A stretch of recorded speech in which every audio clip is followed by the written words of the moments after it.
أعوذ بالله من الشيطان الرجيم. بسم الله الرحمن الرحيم.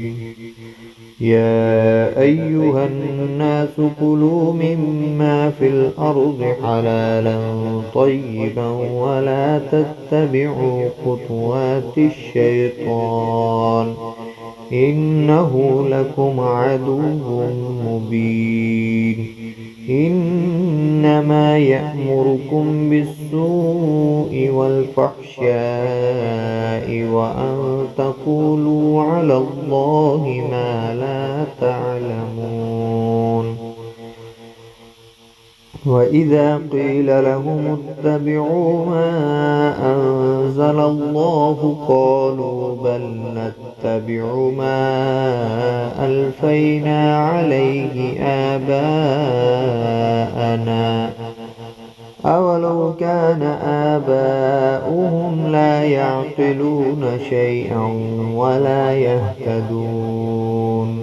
ومثل الذين كفروا كمثل الذي ينعق بما لا يسمع إلا دعاء ونداء صم بكم عمي فهم لا يعقلون.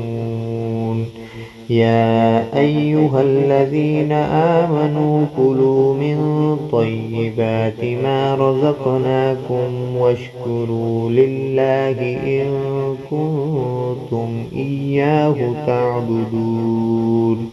إنما حرم عليكم الميتة والدم ولحم الخنزير وما أهل به لغير الله فمن اضطر غير باغ ولا عاد فلا إثم عليه إن الله غفور رحيم.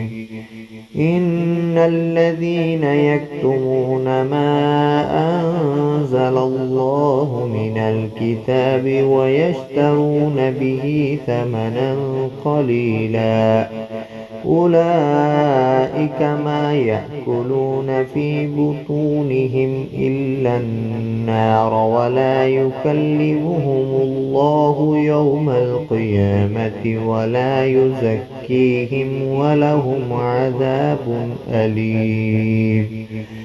أولئك الذين اشتروا الضلالة بالهدى والعذاب بالمغفرة فما أصبرهم على النار ذلك بأن الله نزل الكتاب بالحق وإن الذين اختلفوا في الكتاب لفي شقاق بعيد.